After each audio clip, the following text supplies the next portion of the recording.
All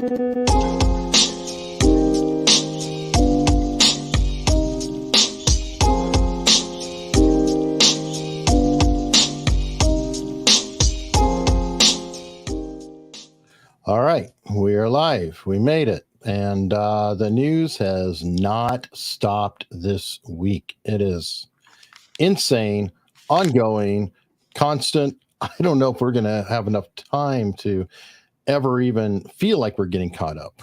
Mm-hmm. So what do we have going on?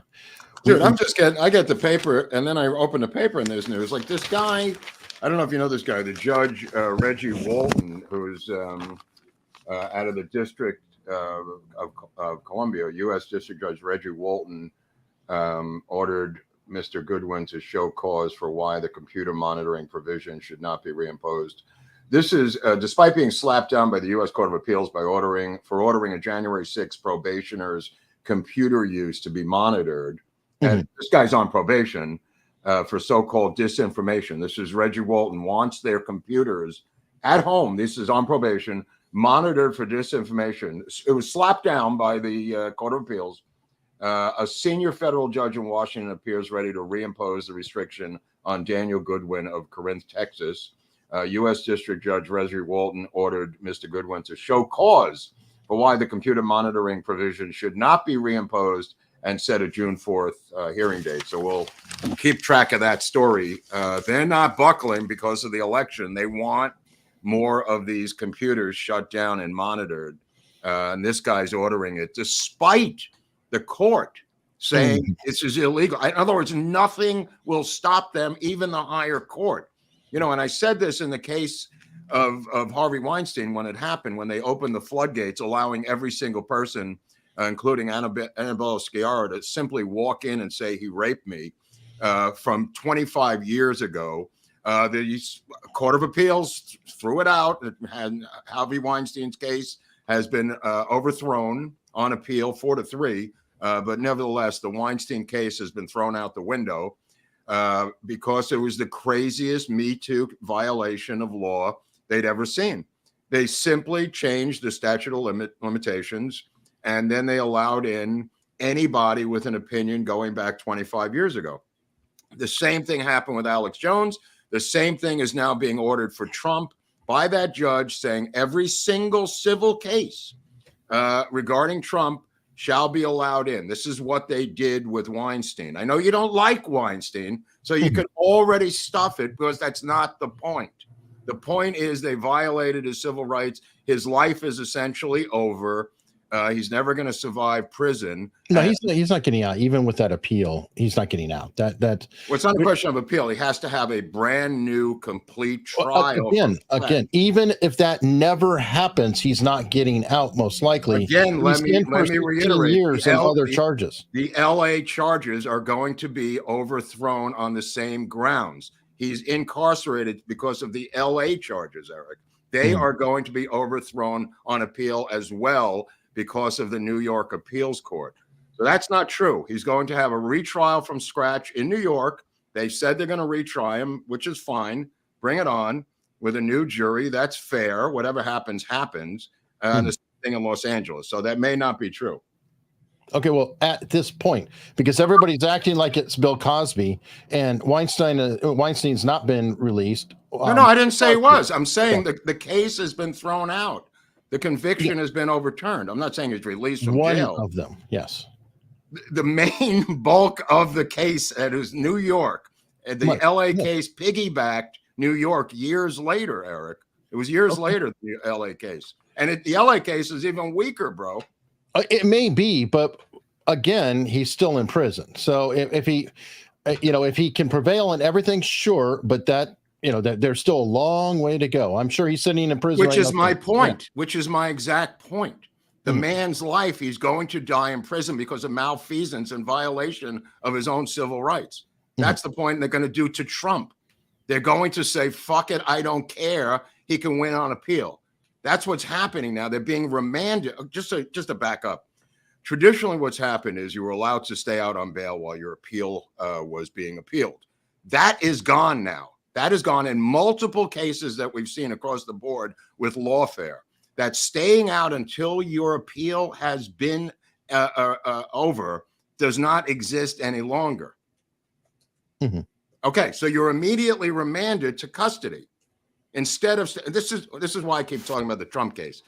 When those jurors come back with a verdict on 14 counts, 13 counts, 9 counts, 22 counts, fill in the blank, that judge Marshan is going to remand Trump to custody. His lawyers will say, Your Honor, we'd like to remain out on bail while it's under appeal. Mm-hmm. This is not being allowed any longer with lawfare. His appeal, which may take years, is Mm-hmm. going to be going on simultaneously while he's in Rikers Island. That's why sure. What's that?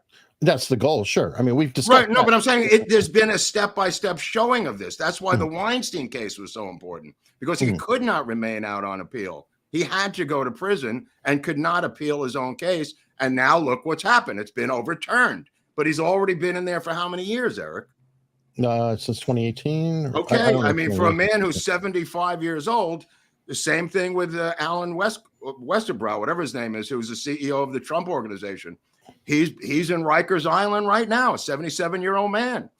They are not allowing appeals on with bail. That's gone. This is lawfare combined with jail fare now. And it all started with Obama, going back and putting the governor of Illinois in jail, with and Blagojevich or Blagojevich, Rod Blagojevich. And also Jesse Jackson Jr., just vicious jailing. That is Chicago justice under Obama. This is where it started, folks. This is where it started with Obama. Now Malia Obama was an intern for Harvey Weinstein, and she went and told her dad something that her dad didn't like. And the next thing you know, Harvey Weinstein was being arrested and indicted. Malia Obama ended up, oddly enough, merely an intern at the Weinstein Company. She ended up, if you read the fine print of the creditors, when they dismantled the Weinstein accounts and the ownership of the company, she ended up as a creditor of one of the people that took money from the Weinstein dismantling of the company, which is insane for an intern. Mm-hmm. But then she's not your average intern. Right. I mean, as we all well know. Well, now she's a filmmaker who was not going by the name Obama. She changed her name. Okay, what is she now? Now she's Jack Johnson, former heavyweight title fighter. Oh, I don't know. I forget. She's gone by some other name. Okay, but she could be trans, isn't everybody else? No. She's not trans. Her specialty is British preppies. That's her boys of choice. That being said, Emma Stone is now Emily Stone without any trans thing. That apparently Emma Stone has now changed her name to her original name, Emily Stone, because I think there was an Emily Stone at one point in SAG, but maybe she's dead. I don't really know what happened while she did it, but Emma Stone is done. Yeah. Wait. Okay. I remembered one. It's of not them. a trans issue, but it's an issue of names that were the same as hers. Mm-hmm. Okay. So be advised. There's also the Juno chick who. Well, that was trans. No, that's full on. Yeah. Like top, workmanship and everything has been done on that. Yeah, that's a different story. Yeah, that's going the Chaz Bono route, if you will. Right, but this woman, the actress, Elliot, that's it. Elliot Page. Now, got to be really careful with the name. That's Elliot Page doesn't work anymore because there's no reason to hire someone unless it's a trans-themed movie. So I don't think she ever worked again. So I don't know. Umbrella Academy, I think that was about it, right? That was it. Still there. I think it's still going. Okay. So I don't know, but yeah. And I watched the first season of that. It was pretty good. I'd never watched the second, but I'd have some trouble following the it's like, well, wait a minute. I couldn't follow it after a while. Yeah, that gets to be a little bit crazy, but yeah, good point. Not as crazy as the movie I saw last. Page is a white male now. That's right. So no more. So now the oppressor. So now the oppressor. Elliot is now the oppressor. Like she went from being a victim to a victimizer overnight. Yes, bad choice. Your directions all mixed up there. That's dark. That's really dark. What a stupid career move. Yeah, well, one would think. Oh my Well, I God. saw this movie last night called True Story, which is not a true story, but it is a true story about some guy. It's Jonah, Jonah the whale, Jonah, the Jonah, what's his name? The fat Oh, guy, the actor. Oh, right? Hill. Jonah Hill and James Franco. And I think it was supposed to be originally Brad Pitt, but Brad Pitt bought this book by a guy named Bill Finkel. Bill Finkel? Bill Finkel. And Bill Finkel was a New York Times top editor who did a cover story on some guy, magazine story, on a group of black kids in Africa who had been enslaved by other Africans on a plantation. And it turns out he conflated one guy with another. I'm not really sure what happened. But he got fired by the New York Times. This is a guy with he had like 9 cover stories of the New York Times magazine, the Sunday magazine. He had like 9 of them. And he couldn't verify one guy was another guy. It was some confluence of mistakes, and he made up a lot of crap. And he got fired by the New York Times. And it turns out, this is a true story. The movie's terrible. The movie's absolutely terrible. But the story is true.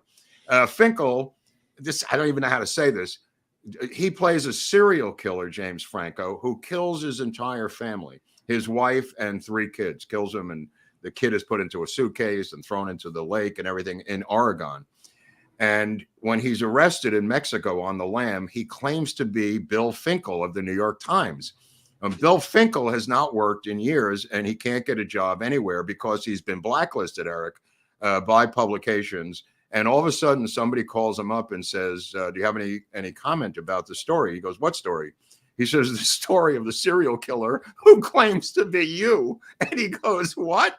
And he says, yeah, the serial killer, the guy who his name was Longo, Longo, claimed to be Bill Finkel of the New York Times. So Bill Finkel goes and visits him in jail and writes a book with him in jail as he's standing trial in Oregon. And the book comes out, and that is the book that the movie is based on, is the memoir of Bill Finkel about his identity being stolen by the serial killer.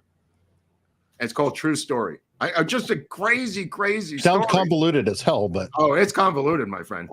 But wow, so Finkel's career was resuscitated? No, not really. He just wrote the book. No, he's not resuscitated. He wrote the book. He sold enough copies. He got a movie deal. He got a $250,000 advance from either Putnam or one of the big HarperCollins. He got a $250,000 advance on the book. So there was some redemption there for that financial payout. But holy crap, what a crazy movie. It's a British director who's never directed a film in his life. He's only directed theater. He has no idea about American culture. And the whole thing, there's so many mistakes in the movie that you start yelling at the screen. There's so many things wrong, legally wrong. I mean, put it this way.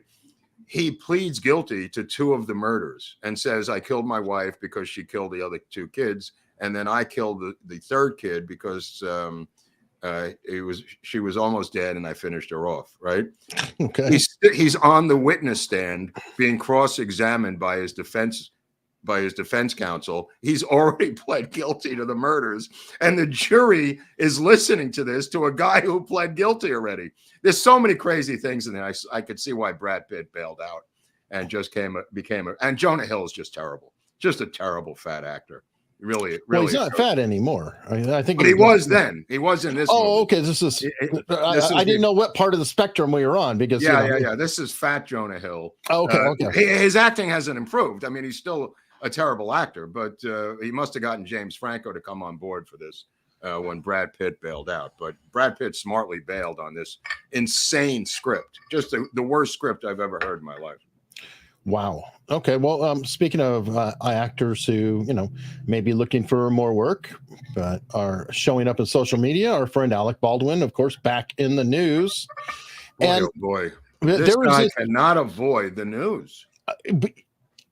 I actually felt bad for the guy. Yeah, me too. This is we found the one person on the planet who can make everybody feel bad for Alec Baldwin.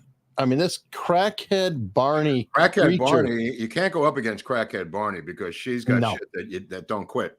I mean, the Piers Morgan appearance alone should go into the televised Hall of Fame. Wow. Oh yeah. Did you see the Piers Morgan thing? I did. Holy cow! Oh, okay, so this is when she was harassing Baldwin, so she wasn't as freakish there, right? Right. But this is the problem I have with it is it's an attention-seeking quote performance artist or whatever the hell she is. Not really. But what? Right, I agree, Eric. But what are you supposed to do? This chick's up in your face. You're in a coffee shop. You're trying to get a cup of coffee. No. I agree with. I mean, what are your alternatives? He says to the owner, "Please call the police." She won't get away from him. She's yelling and screaming in his face with a cell phone. I mean, is it provocative? Of course it is. But what are your options? No. I mean, he was more patient than I think he's been in 20 years. I know. I mean, this is Alec Baldwin who attacks paparazzis, yells at his child, and everything else. And I'm like, he's really holding back. He was doing everything. I know. And he looks so beaten down. And finally, it's just like, ugh. But yeah, here she got his Irish up at the end there. Oh, that's good. That's good. Here, let's watch. She's got a nice little outfit here. Did I get E2'd like Brad Get Barney? Hey, Alvin Brad, do something about this.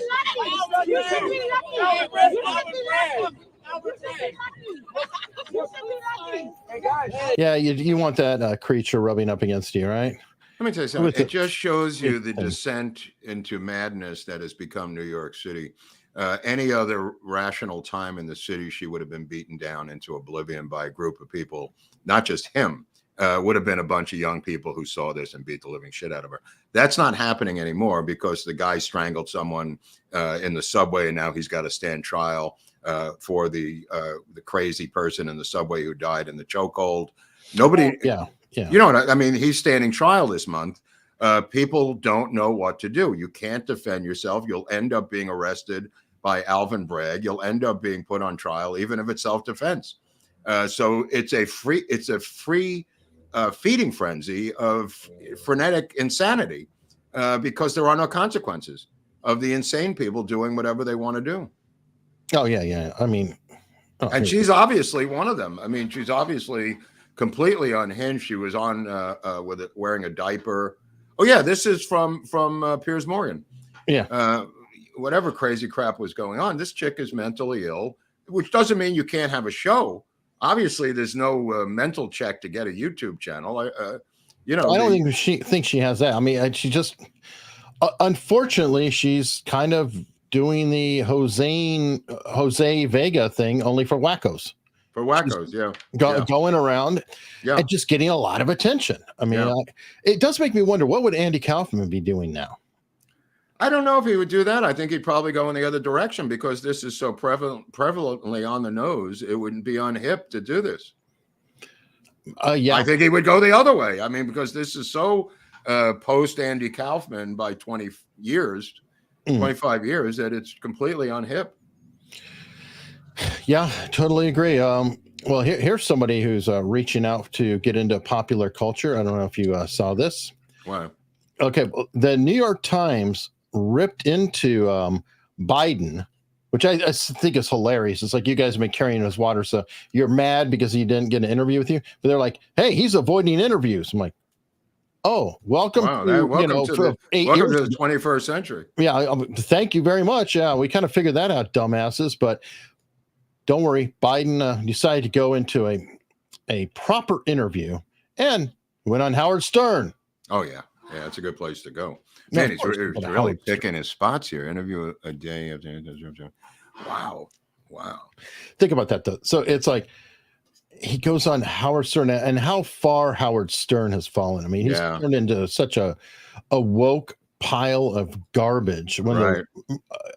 I'm embarrassed by the fact that I used to like the guy and listen to him, and it's shameful, in my opinion. Well, apparently Biden has agreed to debate Trump, so maybe there's some news that comes out of all this. He's agreed, and now the RFK people are demanding a presence because he's got the polling numbers to get, according to the normal polling numbers that are used for debate access. They're attempting to create a three-way shitfest of a debate with RFK Jr., him, and Trump. Trump, of course, from Rikers. It'll be telecast from Rikers Island. RFK from his Malibu estate, which has multiple homes in his Malibu estate. And Biden from his basement. What could go wrong, Eric? I have no idea, but I'm kind of going, okay, let's say they do give it to all three, and I have mixed feelings on that. Then are we going to need to give the amount of time that is relevant? Like, okay, Biden and Trump, you get 10 questions. RFK, you get one. They usually don't do that. They usually go by your polling numbers. But again, whoever controls the polling numbers controls access to the debate. So his polling numbers, by the way, are favorability numbers that he keeps putting up, that he is more favorable than the other two, which of course is preposterous, because anytime someone is a non-candidate, they have extremely high polling numbers because they've never governed. So that is a preposterous number he keeps putting up on Twitter, that he has higher favorability than Trump and Biden.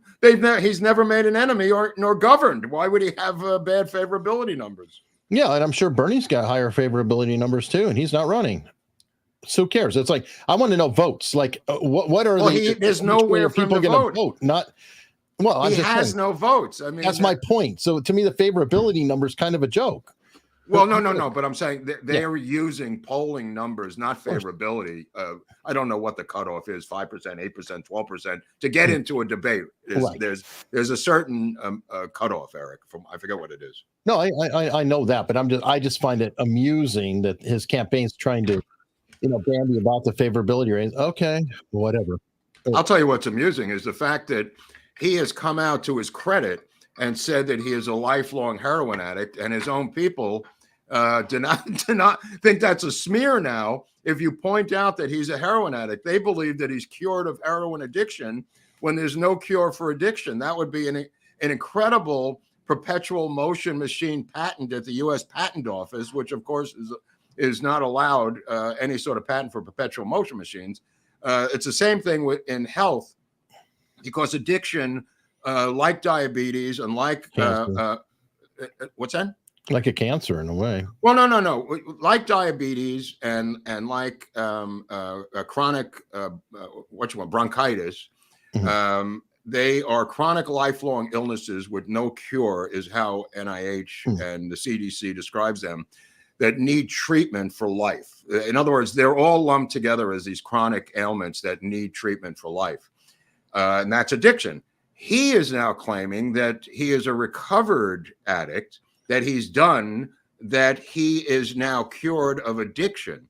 And I had to explain to people. Well, hold on, he just shifted. Apparently, he got recovered in the past few months, because he was recovering, Mark. Yes, I know. So I know. That's what I'm trying to. Congratulations! I'm glad he made it the whole way here. All these months. And his followers believe it's now a smear to call him a heroin addict.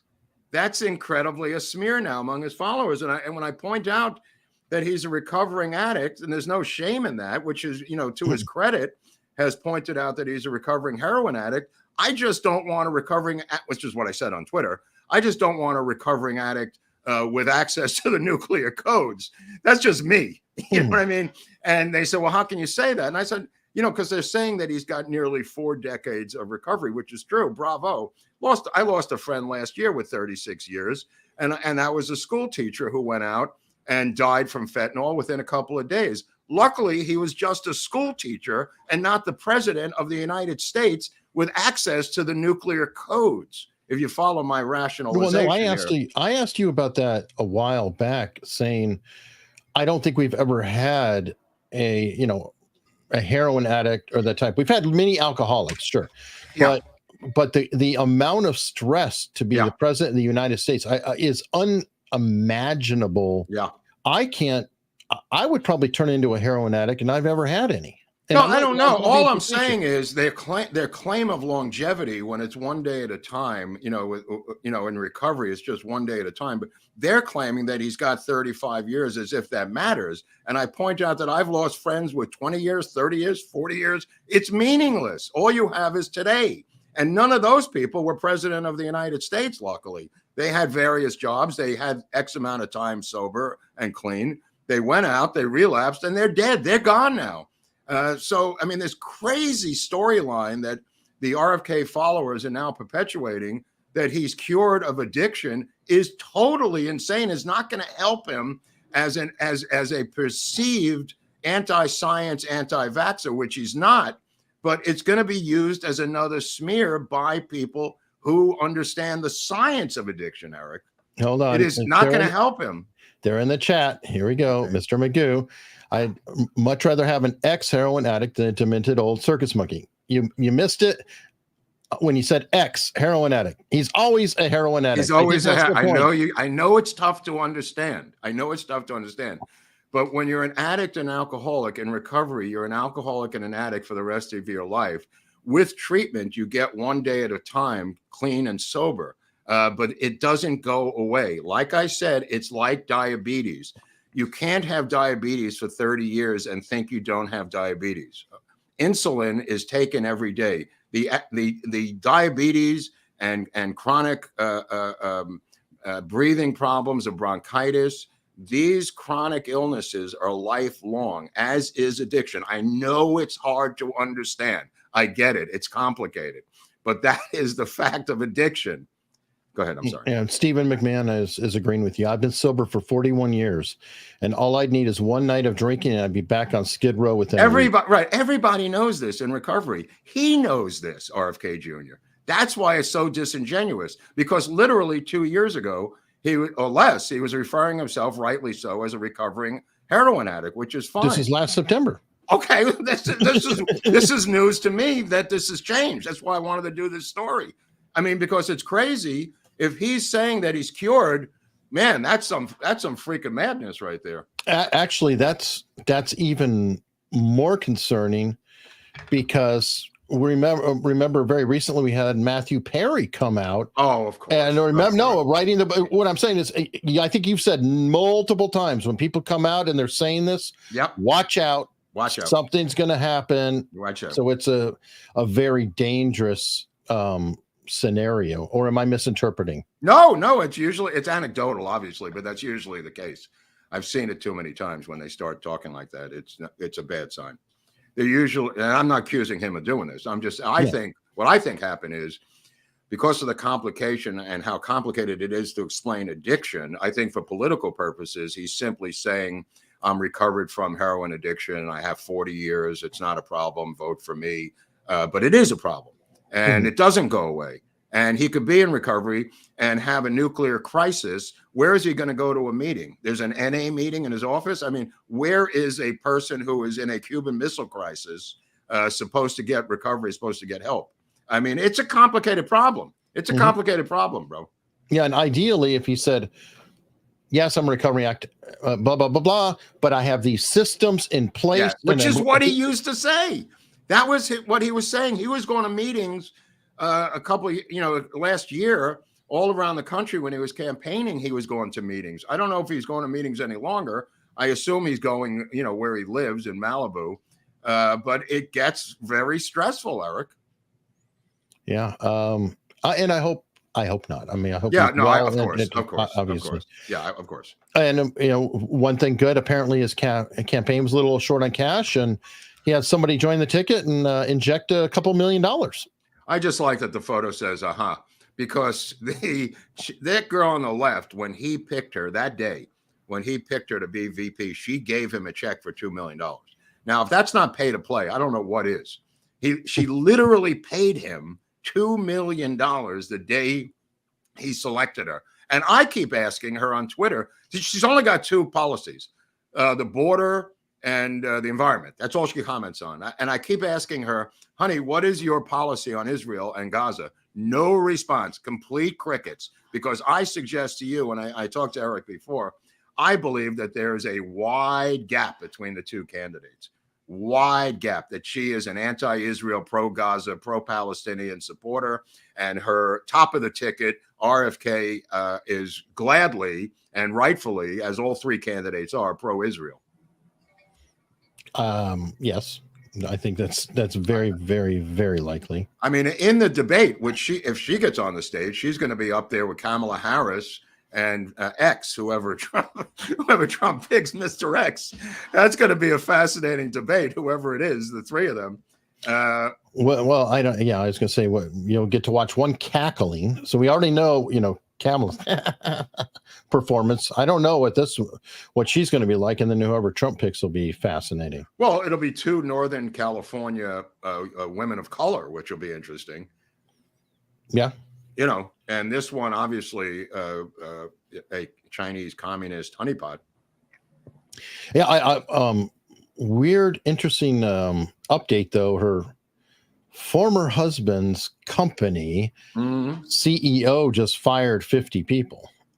Her former husband's company. I mean Google guy? Sundar Pichai or whatever, the CEO. Oh, the first husband. Oh no, she was with Sergey Brin, who Right. co-founded Google with Larry Page. Right. They're kind of out though. They own a big chunk, but they don't run it. Yeah. But Google did just fire 50 people who were protesting. Oh, right.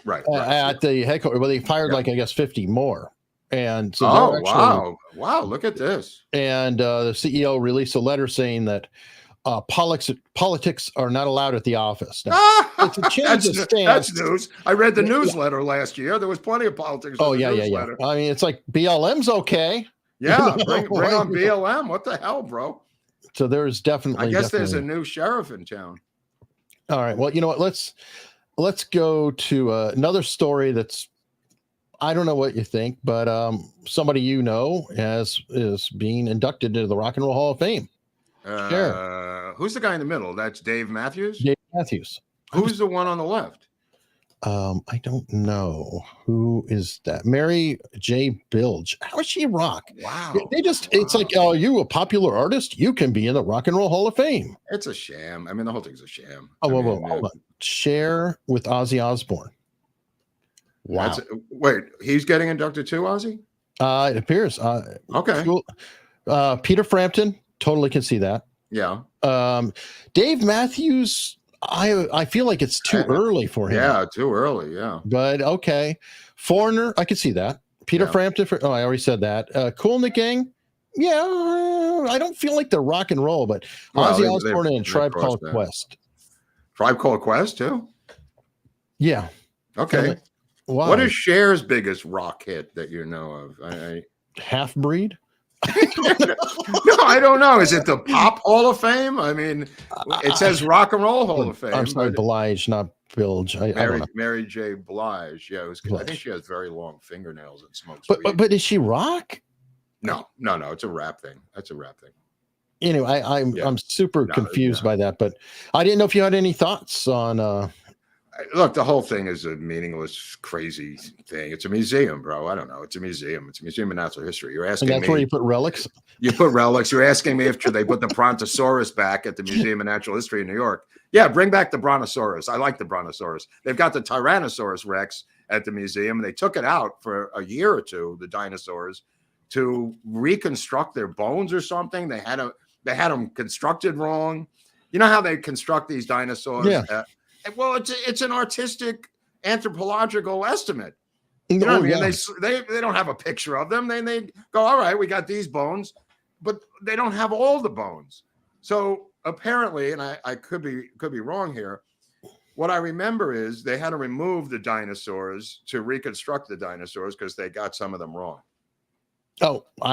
Which makes sense because it's how do you know what they look like? The Tyrannosaurus Rex. They don't have every single bone from a T-Rex. They're missing bones. And they go, all right, well, this one looks like it goes to the head. Let's just put right. That's what I'm kind of generalizing about. Well, and I mean, when I grew up, and I don't know you, but dinosaurs were gray like reptiles. Yeah. And now they've come and said, you know what? They are actually probably colorful like birds, which is remarkable. But they're saying that birds are the descendant of dinosaurs, not reptiles. So I mean, well, dude, I've been watching a lot of Naked and Afraid, and every episode, which is in the jungle, which was a lot of them in South America, there's giant crocodiles, and these guys, every one of them says these look like dinosaurs. And is a giant crocodile a dinosaur or not? Look at the size of that thing. I just think everything shrunk down because of lack of food. I think every one of these animals just got smaller and smaller and smaller due to the lack of protein. whether it was the Ice Age or not. A crocodile, maybe during dinosaur times, was 90 feet long, and now it's 9 feet long. You know what I mean? Like, I think over the centuries and thousands of years, these animals that look like dinosaurs just got smaller. Well, I mean, woolly mammoths used to be here, and now the elephant's as big as it gets. Okay, look at the Siberian saber-toothed tiger. Yeah. Okay, that was huge with these things, and now the leopard is still pretty big, but it looks like a saber-toothed tiger. Yeah, or actual tigers. Yeah, or actual tigers without the saber tooth. How do you explain the elephant? I mean, there's certain, or the hippo. I mean, these things are huge. Or the rhino. The rhino to me looks very prehistoric. You know, Right. Especially when they're in D.C., you know, trying to deal with the government. I mean, you're like, I got Hunley to laugh. Oh, yeah. I got to laugh at Hunley. And you get the hippos there too. Yeah. But nice pun. All right. Speaking of made up narratives, whatever's going on, even CNN is calling out Biden now. Oh no, Eric, because that's he terrible. was repeating an old lie that he used to drive an 18-wheeler. Of course. Oh my God. In actuality, he spent one night as a passenger in a cargo truck in 1973. I don't. Here's my theory on this stuff. I think subconsciously and semi-consciously, he is trying to bullshit people so much that they finally take him away. In other words, it's almost, I don't even know how to explain this because I don't know what it's called in medical terms, but it's almost like it's self-destructive. And I am going to say these insane lies until you finally pull the plug on me, because I really don't want to do this anymore, but there's no way with my ego I could walk away. If that makes any sense to anybody. No, it's kind of like, it's like serial killers. Yeah. Who at the end they just start disintegrating or going off the rails. And Ted Bundy is a great example of that, because he was convicted. Yeah. He was convicted in areas where there was no death penalty, and for whatever reason, he kept going, and he made sure to move to an area so when he got caught, there was a death penalty. So it's like a self-destruction mechanism in there. So because these bullshit stories are so egregious, and I think they're getting bigger and bigger and bigger and more frequent and more frequent and more frequent. And it's almost like Catch Me If You Can, you know, a serial killer writing to the police, you know, or the Zodiac killer taunting. BTK did it. He came out of retirement. It's like, wait a minute, nobody's paying attention to me. Here, Zodiac killer, the Zodiac killer. A bunch of these. He's almost like a pathological lying Zodiac killer, if that makes any sense. Yeah, and people are pointing out he's been lying a long time. Yes, but it was a little more subtle about it. And the frequency and the insanity and how loud and egregious they are now is a new level. I'm saying he wants to be caught. He wants to be destroyed. Yeah. Well, I think he's going to take it to the levels of complete insanity, where they're just not going to be able to cover it up anymore. I mean, I'm making this up, but it's kind of like he's going to say, I was aboard Apollo 11 and landed on the moon, folks. That's right. Straight up, straight truth. Now pay attention here. Straight up, folks. I was on the landing on the moon, and have a nice day. You know, at some point, it's going to go so far off the rails. These are enough to be off the rails for me. You know, that he drove a tractor trailer, that he was in the with Mandela. That, I mean, all of these things, I mean, they're just crazy. They're crazy. If Trump ever said any one of these things, it would be listed in the Washington Post with 85 Pinocchios. Oh, yeah. And it'd be repeated everywhere. I mean, think of all the mileage off of Confetti. What about there's good people on both sides? He said the Palestinians and the Israelis both should be listened to. There's good people on both sides, Biden said the other day. Well, so nobody said a word. So he stole Charlottesville. He stole Charlottesville from Trump, but he really said you got to listen to the Palestinians and the Israelis. There's good people on both sides.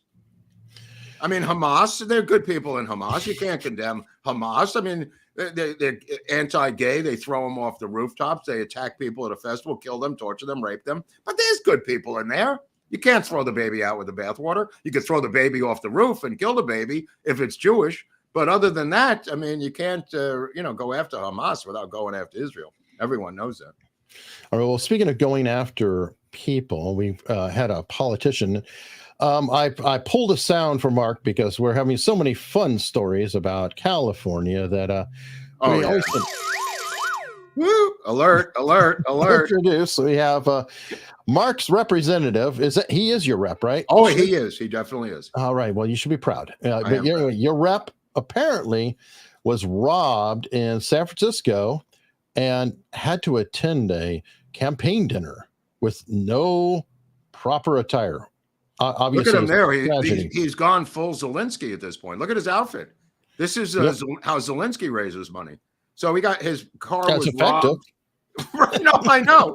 His car was robbed in a parking garage, not on the street. I mean, he's from LA. He must have driven up there to get a check from these douchebags over here sitting around the table. But of course, his car was robbed even in a locked parking garage, because that doesn't stop anybody up there. Well, when you make crime legal, like it seems to be in, I'm not going to say all of California. I'm sure there are municipalities where the police will arrest people and the DAs will charge them. Highly But doubtful. much of the state. Well, again, I'm trying to be good and I generalize. I'll just give you my first story of the day for Crazy California. We've gotten 900,000 signatures to have another ballot initiative to repeal Prop 47, the ballot initiative that in 2015, the people of California voted to eliminate felonies for all these different crimes and to eliminate bail and to eliminate everything else. And now, since 2015, since Prop 47, everything's gone off the rails. So now 900,000 people have signed a petition to get the recall of the proposition that they voted for off of the law books and go back to normal. I mean, it's just the craziest place on earth. So the signatures, they have more than enough signatures. It's going to be on the ballot in November here in California to repeal the proposition that led to the no charging of crime for looting and robbing and pillaging in the state of California. Sounds like Oregon and drugs. Yes, it is a movement. Yes, there is something going on. So this is good. I mean, no. I'm not it's saying it's bad. I'm not saying it's bad at all. I'm just saying how crazy it is that you would have a system of government like this with these ballot initiatives that people pay for on both sides. George Soros is now paying the protesters. I don't know if you saw that map that they put out. Get a gander at that map, because you'll see that Soros is paying these Palestinian protesters, as everyone surmised. There it is. There's the different all over the country. The people getting paid to bring this thing to a critical mass. It's going to lead to, I believe, obviously suicide bombers. And can't use that word, but yes. Well, I said bombers, so it might not be the same. But nevertheless, these people here are being paid by this guy, George Soros, who has to be indicted and tried in absentia. I don't care if he's outside the country or not. Somebody's got to get this on the books. These red state attorney generals, I don't know what they do all day. You know what I mean? I don't know what these guys do all day. I suggested this week that they indict Obama for war crimes, for killing an American citizen. And this came up in the SCOTUS arguments yesterday, Eric, as you're well aware, where they brought up I think it was Gorsuch, who brought up Obama killing an American city with a drone, American civilian with a drone strike. And why is he given immunity and Trump cannot have presidential immunity? They were putting out these hypotheticals about Trump. And Gorsuch reminded the Solicitor General for the Biden administration that Obama himself had issued a drone strike on an American citizen. And the guy went into incredibly insane pretzel logic. Well, that Department of Justice has a method to vet whether we're killing an American or he should be killed. Dude, it was just insane. I don't know what's going to happen with that thing, but. Well, and technically speaking, we actually discussed this earlier on the legal panel. And Nate had a really clear take on that in terms of Nate feels that absolutely Trump had the immunity in what he was doing because it was a political thing and it was related to the office. Sadly, the same way as Obama did, because that happened while he was acting in the powers of the president as president. But an exception, I'm not disputing it. The reverse of that would be Bill Clinton when he got a BJ in the White House. Don't say BJ. When he had fun in the White House and somebody inhaled or it went on a dress. Yeah. But when he perjured himself or whatever, that was not acting in the role of the president. That was a personal thing. And right before he got out of office, the day before, he struck a deal with the Justice Department, gave up his law license, and they agreed not to prosecute him. He pled guilty. So it was a perfect, there's a perfect precedent there, and that is different than the Trump precedent. The Pecker testimony, not to be confused by the Anthony Weiner testimony, the Weiner testimony is not the same as the Pecker testimony. The Pecker testimony, I got Hunley to laugh twice. The Pecker testimony revealed yesterday on the cross-examination that he has a deal with the FBI, that AMI was going to be taken down by the FBI, and they pointed out the contradiction on the FBI notes of what Pecker said that Trump told him. Very interesting that they squeezed out of him. Pecker says, well, the FBI is wrong. In his cross-examination, he was melted by the Trump attorneys yesterday, Pecker, because they flipped this guy.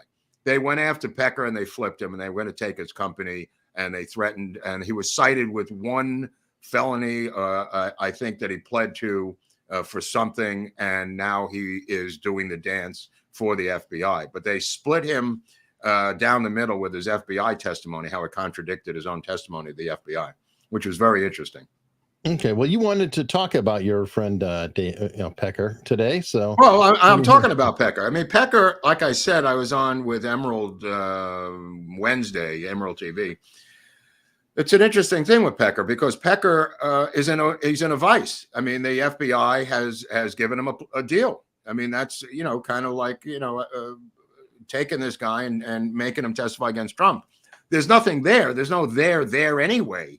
Whatever this hush money thing is, it's not a crime, as a million people have pointed out. He paid to have some case squashed of some phony baby story to a doorman. Who gives a crap? What does that have to do with anything? It has nothing to do with anything. If he pays to buy a story to help his friend Trump, Eric, I mean, really? That's a crime? Well, it was funny because I was listening earlier, and guess who said there was complete bullshit? Piers Morgan.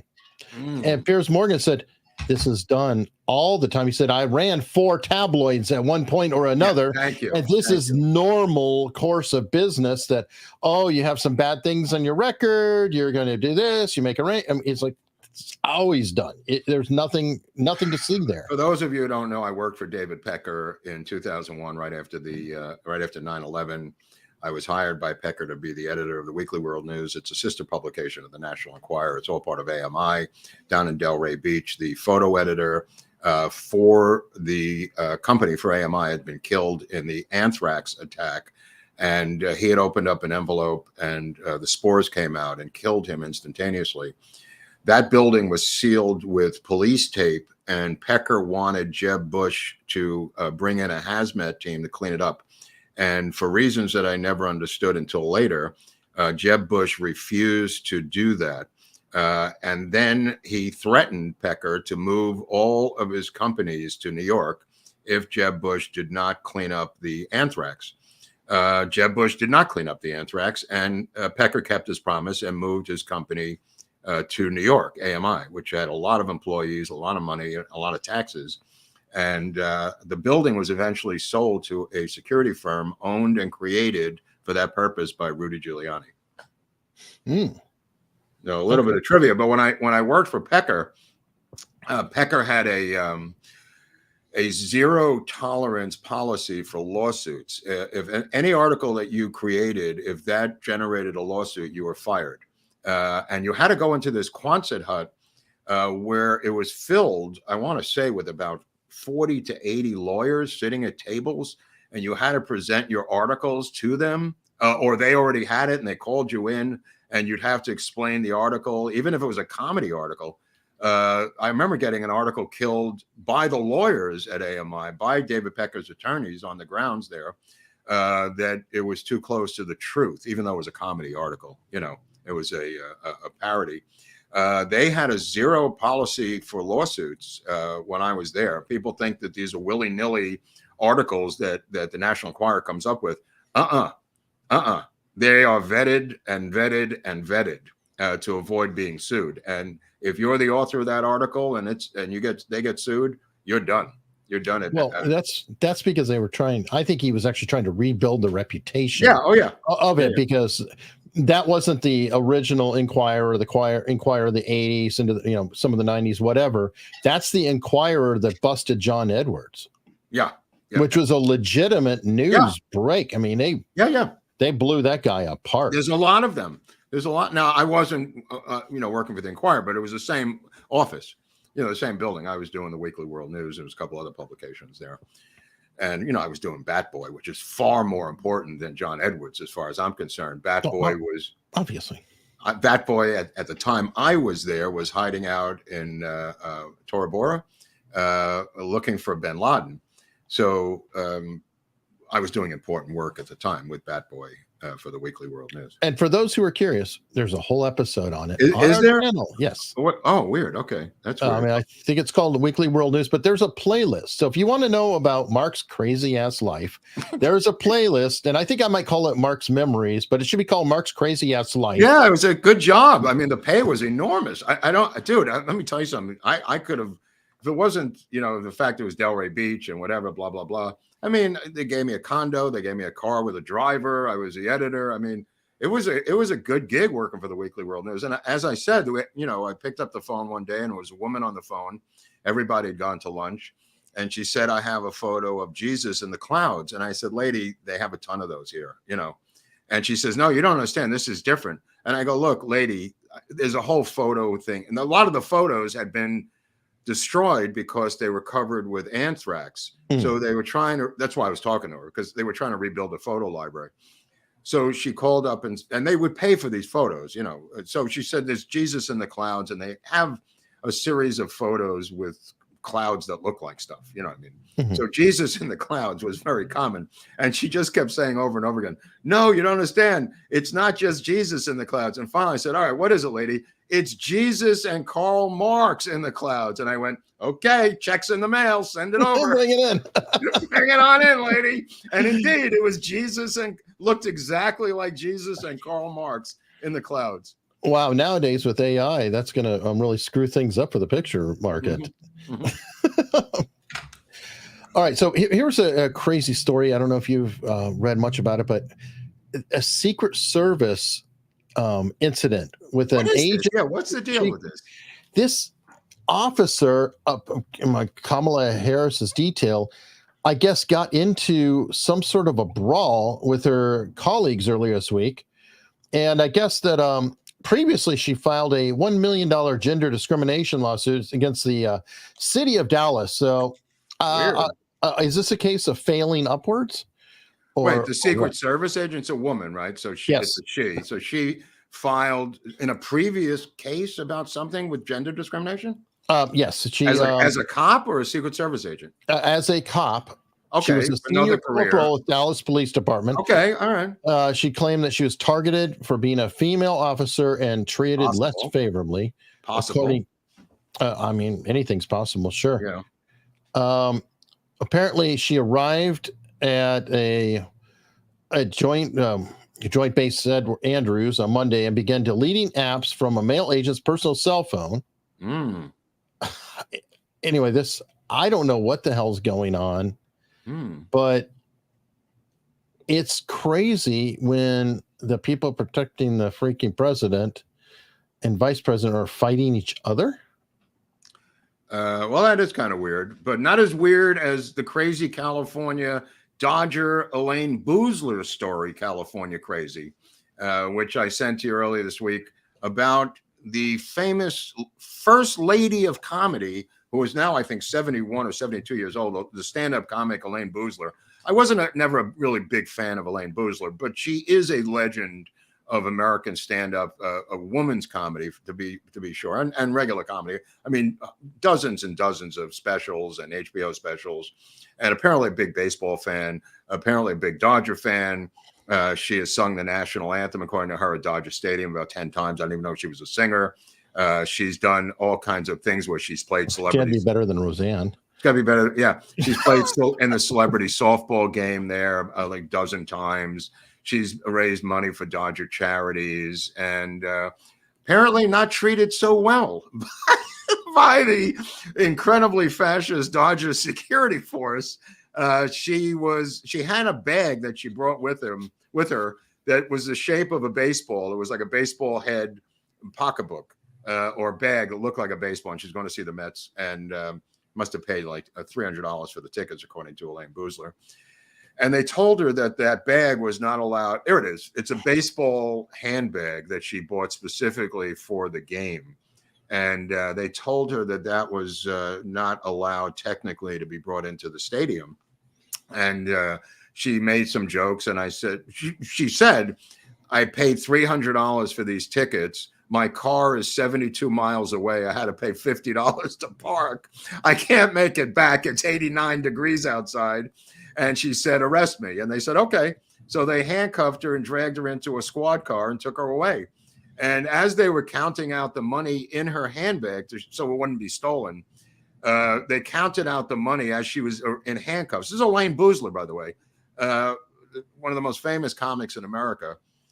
They counted out the money in her pocketbook, and it came out to $371. And Elaine Boozler quickly said, $371, that's for 2 hot dogs and a water. So I just thought, what a great line by Elaine Boozler. While in handcuffs, the $371 is for 2 hot dogs and a water. But apparently they have this happened to me. The same thing happened to me. You get up there, you've parked 75 miles away, taken a jetpack and an Uber and a bus to get from your parking spot to the gate, and they tell you your bag is not allowed into the stadium.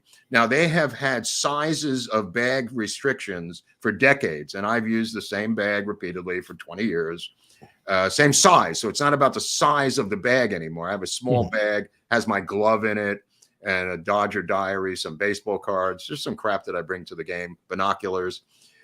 They then, to make money, and because of 9/11, even though this was 20 years after 9/11, they instituted a clear plastic tote bag policy to get in through security. The same size bag now has to be clear plastic, and only they sell it.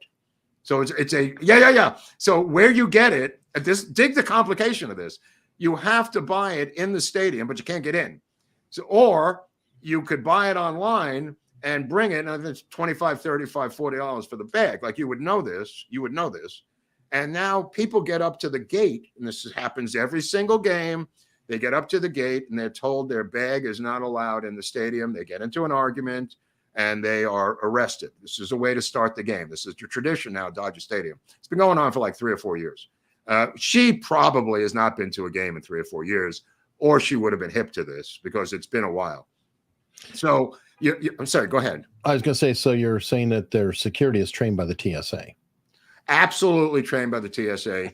Only the difference is they handcuff you and drag you off, and your car is parked somewhere. You missed the game. You paid $300 for the tickets. There's a jail below Dodger Stadium that they put you, a physical jail, which is down below the stadium to put you there temporarily.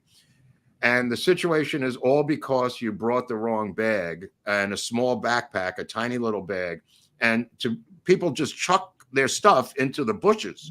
You know, I saw Viva do this when I was with Viva in Miami. Viva brought I think it was a tripod, a foldable, collapsible tripod. Oh, probably a gimbal or something. Yeah. What? For something for his GoPro gimbal. His stick, a stick for his GoPro. A stick on the stick. And they said, sorry, you can't bring that in there. That could be a weapon. You could kill a man in 5 seconds. And he goes, what? So now Viva is trying to hide this in the bushes. Now we have the same thing at the courthouse here in LA. When they go into the courthouse, everyone's got to put their weapons in the bushes. So when they come out, they reclaim. No, I swear to you, Eric, this is how we roll here. everybody puts their weapons in the bushes, and when they come out, they reclaim their weapons from the bushes, just so you know. So here's Viva. We're about to go into the game. Me, Mini Viva, Mrs. Viva, and Viva, the Marlins game. And he's now looking to hide his stick in the bushes somewhere. And I was wondering what he was doing. And he came back and told me that they perceived that to be a possible weapon. But with the Dodgers, it's about the bags. They're obsessed with these bags. And it turns out that it's not about the bags. It's about smuggling in liquor in soda bottles, smuggling in a sealed water bottle, because this is what they're doing there. They bring in water bottles with the caps tight on them that's pure vodka, and they begin to serve it in their section like it's ladies' night or something, or it's a vodka night in section 103. So they want to see what's in the bags and blah, blah, blah. It's got nothing to do with safety. Nobody's pulling anything out of the bags. There's already metal detectors and everything else. But they're making so much money off these bags that Elaine Boozler got caught in their dragnet, and I feel bad for her. Well, I was thinking that the prices that for the water and everything else, they probably wouldn't like if you brought in your own water. You can't bring in your own water. Exactly. So yeah, no. That's what she said. Yeah, never mind the vodka, just anything. It's like, anything. Oh no, it's anything. Yeah, but she said $371. She goes, yeah, that's for 2 hot dogs and a water. That's a great line. What a great line. Yeah, it is. Okay. You know how I like to say, well, that's not surprising, or I'll say, that's shocking but not surprising. Mm-hmm. Well, we had this incident that happened, I think, not long after our show that is actually shocking and surprising. And that's Laken Riley's illegal alien killer was released. Yeah. Yeah. They didn't have under parole. Are you kidding? This is the craziest story. Nobody's covering it. The mainstream media could not cover it, couldn't explain it. So they choose, again, not to cover it on NPR, MSNBC, CNN. Nobody's covering this story. Released by Mayorkas into the hinterlands of the United States, claiming they did not have enough room to keep him in there. I don't know. We couldn't move out somebody who was a little less offensive, right? I mean, because they're out of it. No, we're going to release an actual killer that the president of the United States could not say the victim's name. We'll release that one. I mean, I think it was a political statement on the part of the Marxist. I think it was an FU. The claiming of no room was their way of saying this is an overcrowded prison. This is a DHS holding facility, not a state prison or anything else. And I think it was their FU saying we don't want anyone incarcerated. That's what it was about. Not about too many people in there, which is partially about that. But it's their FU saying we don't care what the person has done. We are again, these people are prison abolitionists. People have to get hip to this movement. This is not about reduction of jail sentences, reduction of bail. This is about the abolition of prisons. This is what they're into, folks. Okay, hold on. Okay, big difference. Somebody did point out in the chat, this was before he killed her. He was released before he killed her? Right. So it's still egregious, but it's not as egregious as if he was released after the fact. Where is he now? I don't know where he is at the moment. Hold on. Okay. But I'm just saying that it's like, okay, that is a big difference. What's the first line of the article? Was released into the U.S. in September 2022 because the Department of Homeland Security lacked detention. Oh, right. Yeah, right. Good one. Good point. So he should still be in. I good point. Overstepped on that one. When we get back to California for Karen Bass's story for a second, I just wanted to finish off this California's crazy segment, because this is the mayor who's a Marxist mayor and a former Black Panther. 2 years ago, her home was robbed in Hancock Park. They stole her guns. She's anti-Second Amendment. She had guns in her house, and the burglar stole the guns, which I thought was pretty funny. But yesterday, a second home wrecker has broken in at 6:30 in the morning to Karen Bass's mansion, again in Hancock Park, with her family inside there, and broke the door down, causing about $10,000 worth of damages at 6:30 a.m. He was covered in blood from the glass from the door. He broke in, and he had been a hammer attacker back in Massachusetts, a long record for attacking people with a hammer to the head. That's his specialty in Massachusetts. And he didn't visit Pelosi's? Apparently, this was a Pelosi in the making. I think this was an aborted Pelosi because he was arrested. No explanation as to why he was the hammer killer. But again, this is the mayor of Los Angeles has now had her home broken into twice while she was mayor of Los Angeles. This is an astounding fact, not to mention how many other people's homes are broken in, but just the mayor alone. The first time they stole her guns, this time, I guess her security must have apprehended him, covered in blood. But holy crap. Does that mean that she'll suddenly take an interest in law enforcement? No, but there is a doctor who is in charge of the Department of Health, and she is not a doctor. She has a doctorate in Marxist urban planning. She claims to be a doctor, which is not true. She's the one who put together the draconian COVID regulations that we had to face in LA County. She is the highest paid health administrator in the country. I think she makes nearly $1 million a year. She was appointed by the governor. There's still a COVID emergency in effect in Los Angeles. But one of her policies is to allow people to shoot up dope in the parks in Santa Monica, not in a shooting center like that was banned in San Francisco.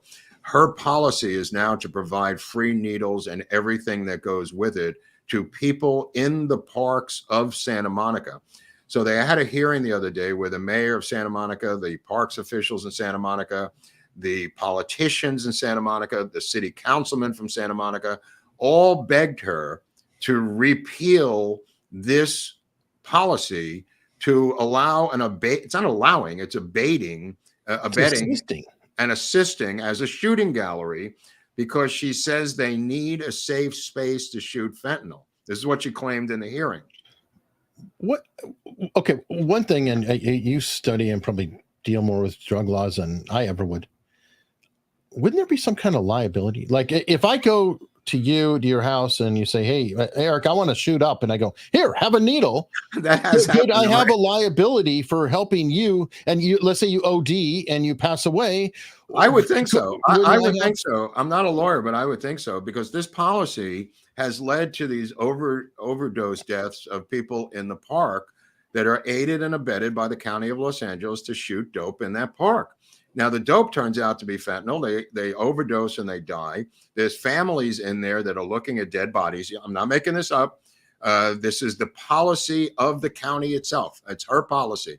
She refuses to rescind it because they have this new policy for addiction now, this limited usage policy. As Jason Rance up in Seattle, our friend up there, continues to point out, this is a big problem in Seattle, and now it's moved down here to Los Angeles finally. This is relatively new. San Francisco tried to put together indoor shooting galleries. That was a complete failure. And now she has implemented these policies, and every rational person who testified at this hearing was screaming at her saying, "Look, you're insane. You're out of your mind. This is in Santa Monica, which is the Socialist Republic of Santa Monica." So even they've had it. Wow. Yeah, it's crazy, Eric. Whew. Okay. And finally, for this segment, again on HBO, it's like a 4-part series directed by Rory Kennedy. Synanon, right? Yeah, 4-part on the history of Synanon, another California story. I highly recommend this. It's just a fascinating look at this cult Synanon through the eyes of Rory Kennedy, the sister of Robert F. Kennedy, who has denounced him, as has the entire Kennedy family. But a selected documentary. There's plenty of footage that Synanon shot, and it's just absolutely riveting. And you could probably binge it now because all 4 are out. It ended, so it's 4. My friend P.J. Turner actually interviewed Rory Kennedy. I'm debating if I should try reaching out and interviewing her about the topic, because it sounds, I'm into cult stuff, and this is a good cult. It's a good cult. Yeah, especially I think I talked about it before. From what I understand from interviewing Rick Allen Ross, that was an example of a cult that didn't start out as being a bad thing or a cult. It kind of turned Oh into yeah, a no, cult it over turned time. into it, but it was a multi-billion-dollar cult because they had so much money, so many corporate things going on, so many deals. It was like BLM. So many corporations donated money and services and products to them. They had so many properties all around the country, around the world. I mean, it was a lot of money. Synanon was loaded, and it went off the rails. I don't want to give it away. So Synanon, Scientology. It's an echo. Well, they do compare it in the documentary a little bit. Hmm. At one point in the fourth one to Scientology, a tiny bit, but there are a lot of echoes in there, especially The real estate holdings. the real estate holdings, and they're fighting back against any critics. They're very similar. I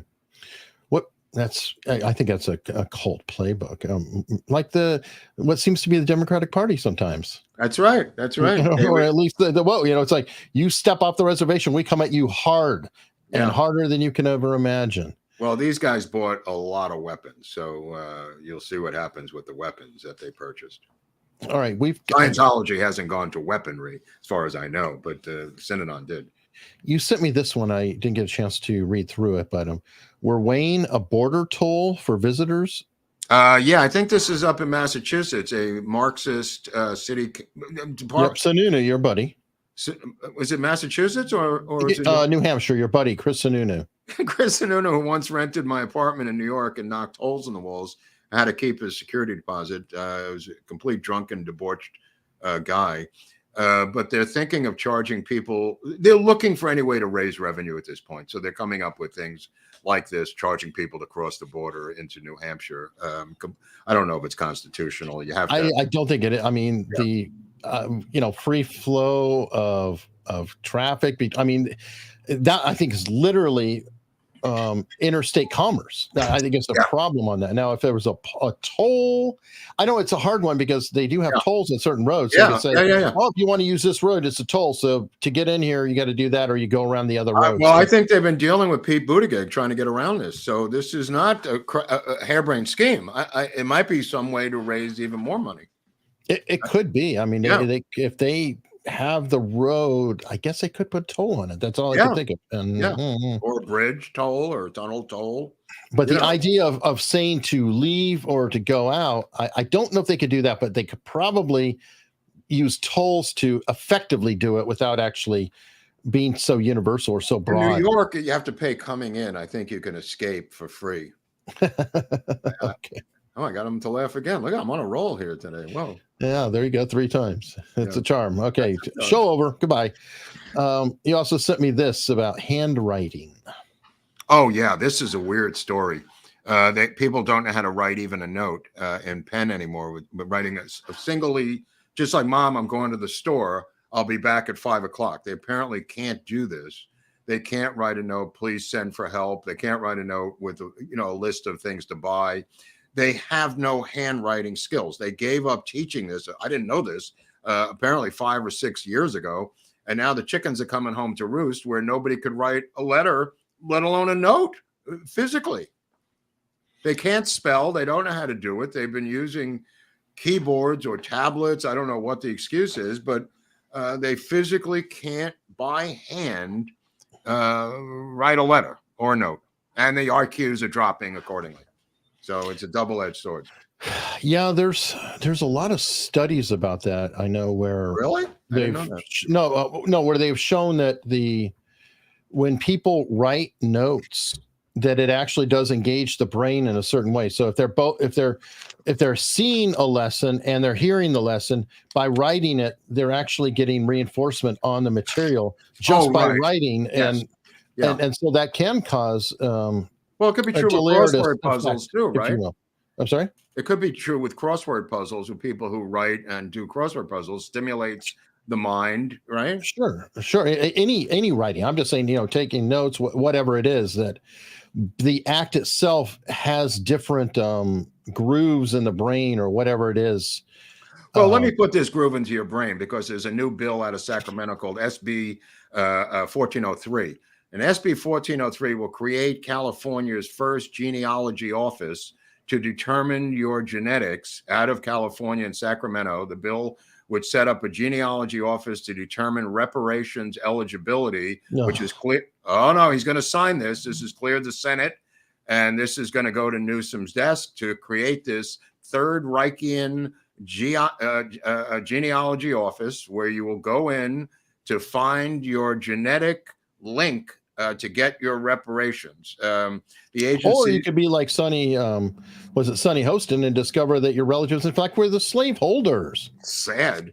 The Senate bill, authored by blah blah Bradford, the agency's genealogy office would oversee eligibility for reparations payments and services for descendants of slaves and of free Black persons living in the United States before the end of the 19th century.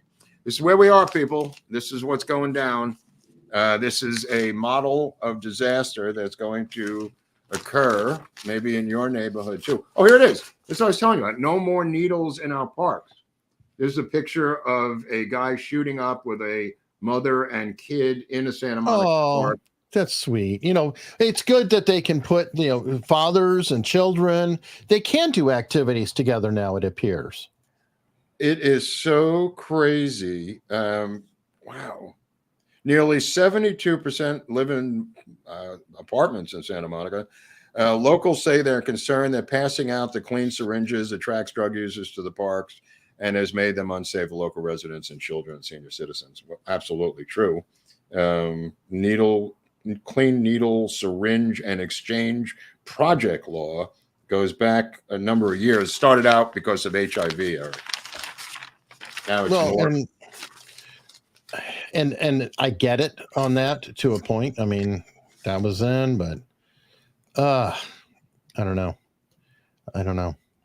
This guy, I just want to point this guy. This is Scott Wiener over here. He's the leading proponent of all these crazy laws. This is not Anthony Weiner. This is the gay Scott Wiener, the West Coast version of Anthony Weiner.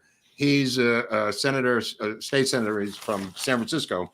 And he's the one that proposes all these insane child laws on how to get access to children more easily, and also the legalization of hallucinogens. That's another thing. Every year he wins Leather Man of the Year. He crawls around on all fours. No, can't make this up. Yeah, you're for real then. You're not. I'm totally for bro. Totally for real. California State Senator Scott Wiener. Google him. You will see him in his leather masochistic outfits, and also as a dog, I think. A proposal to strengthen penalties for those caught soliciting a child for sex in California was amended by force during a contentious public hearing on Saturday, Senate's Public Safety Committee, April 16th. This guy fought to the death to prevent tougher laws to have sex with underage children. He's the guy that created the 7-year law, Eric, that I told you about last year, that you could be 19 years old, and if it's within 7 years, you can have sex with a 12-year-old child. That's Scott Wiener, my friends. This guy right here is the guy who came up with that. Remember when I said last week, nominative determination, as in your name can determine what you might be? He's very interested in that. I said Jeff Seaman became the president of GLAAD. Now we have a Wiener right there. Oh, my God.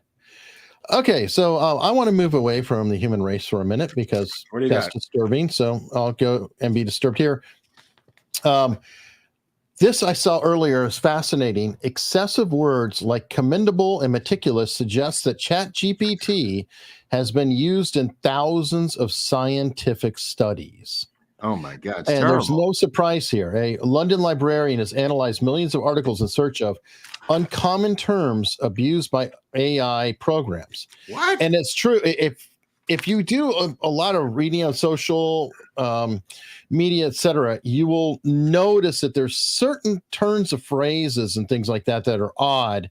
And a lot of that is AI writing. What? Give me an example. What's so odd about it? What is it? Right here. There's certain words, meticulously, intricate, commendable, meticulous. What? These words These are AI words, or it's AI's writing the document. that's, and people it's a tend red to not flag. use these words very often. They're very rarely used, but now they're rampantly used in all these scientific studies. Wow. And I can't remember. There are other You're saying words. that's a red flag, that Yeah, it's AI. Oh, that's interesting. Well, and there are AI detectors out there. Oh, an AI detector. I like that. Yeah, and it's an AI Columbo, you're saying. Essentially, I think it's AI reading this AI, but I mean, remember, AI police, are they policing themselves, the AI people? only for cash. Yeah. They're only worried if somebody else is getting more money than they are. But I just thought that was fascinating, because it is fascinating. We're seeing more and more and more and more AI injected into writing. BuzzFeed replaced all their reporters with AI. Is that true? Yeah. Oh my God, it's that creepy. Well, it's great in a way, because I'm like, couldn't happen to a nicer site. I mean, if you look at a lot of these people who are writers and they just write hit pieces, it's like, well, you know what, replace it with AI and the world's a better place. AI can write a hit piece. But I mean, can AI write a hit piece, or? Sure. Garbage in, garbage out, especially when you consider that how is AI trained? It was trained by scraping the web. So, and sadly, worse than anything, scraping Reddit. And if you want to get to the bottom of the barrel, that's the bottom of garbage people, it's Reddit. I mean, what's the deal with Reddit? I mean, what goes on there? I think Reddit took everybody who was tired of Tumblr and wanted to bitch and gave them a home.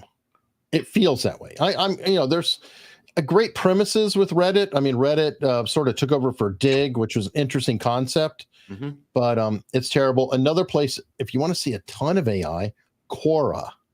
If you look at Kora, the questions and answers thing, and you'll read, and when you read them, you'll see this whole is such and such as. It's like, many people find that they want, and I'm like, nobody talks like that. Nobody writes that. Somebody responded to something I was talking about, and I went to Kora, and it was exactly what the guy had said. Now, either he cut and pasted it, or he was Kora on Twitter. Is one or the other, because it was exactly what was on Kora.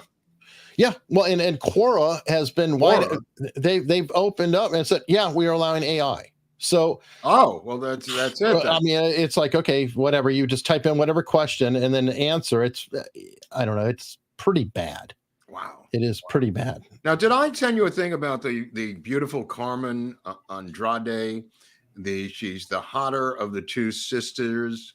They have their own boyfriend, Carmen Andrade is a Latina who's beautiful, and she's got a sister who she's prettier than her sister, but she has the boyfriend, and a lot of times they take a photo cropping out the other sister.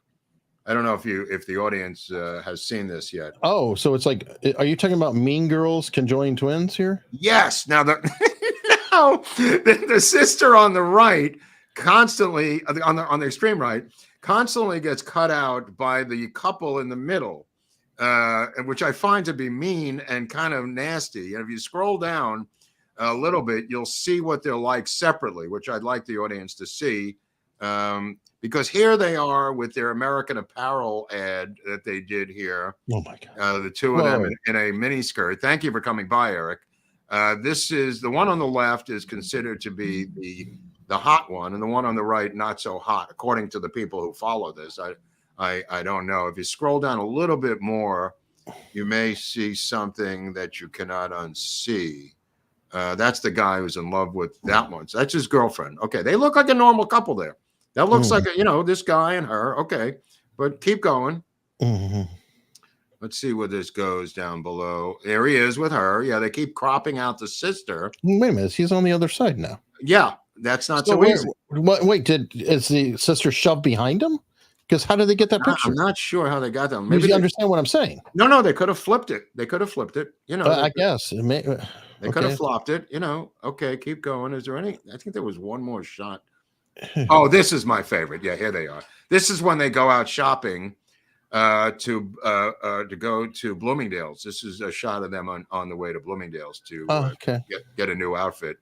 But again, very difficult to date like this. Very difficult.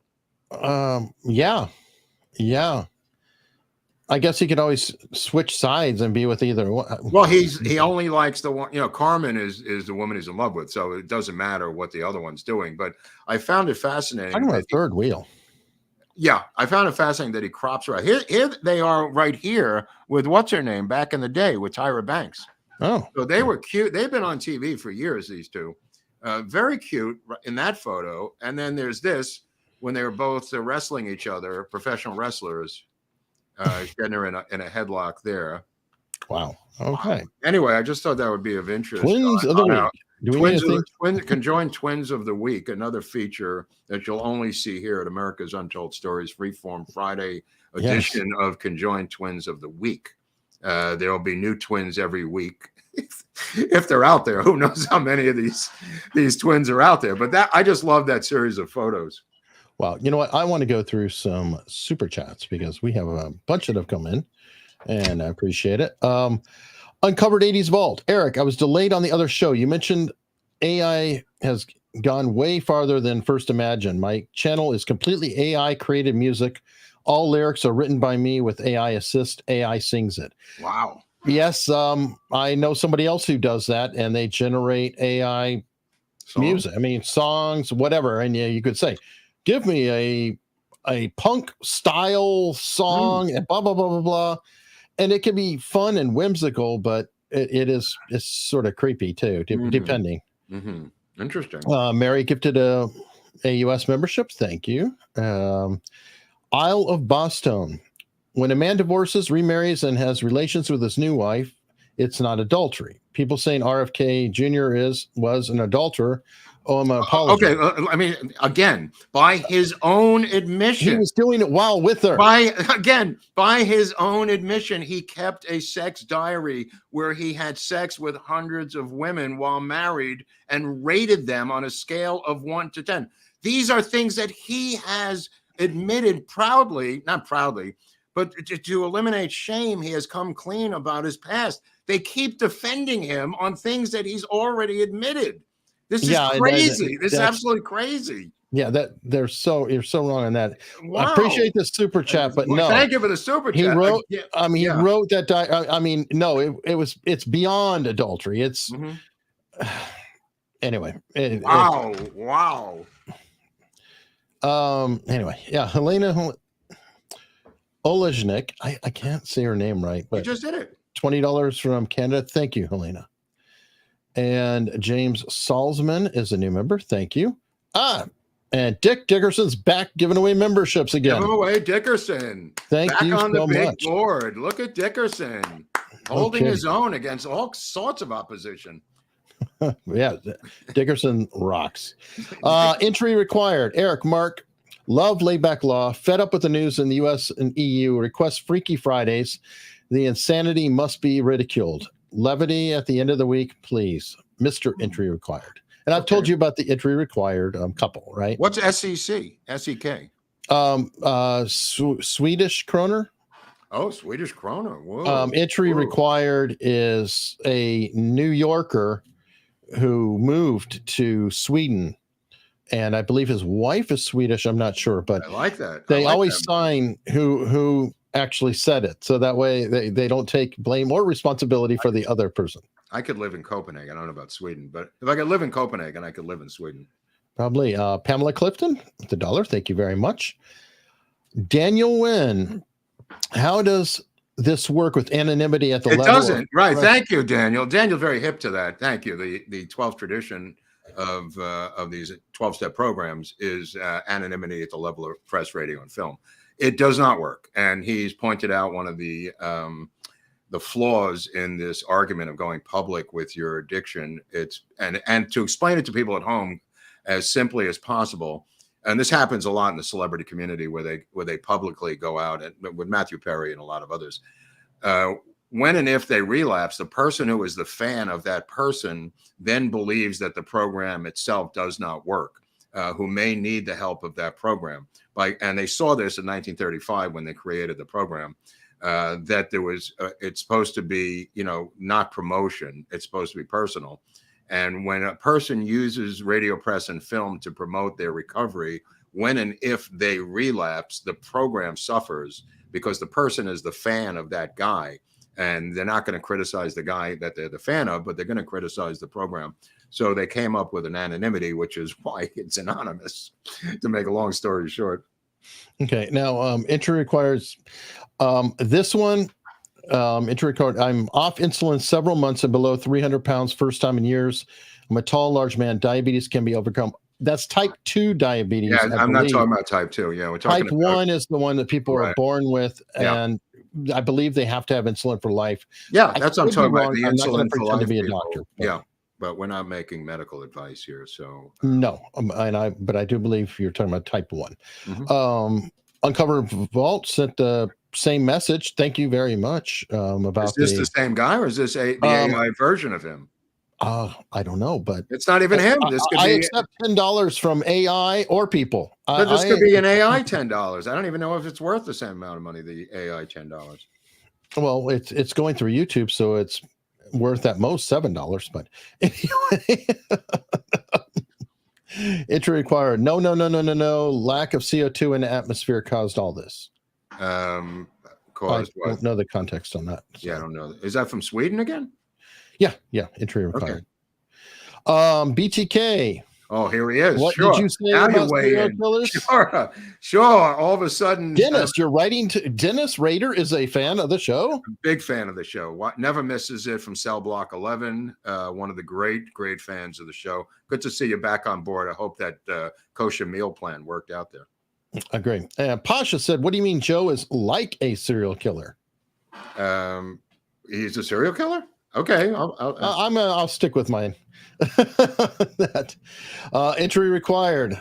If I still lived in Astoria, AOC would be my rep. Oh, she covers all the way in Astoria. I didn't know that. It goes all the way down there. Wow. What a weird district. Holy cow.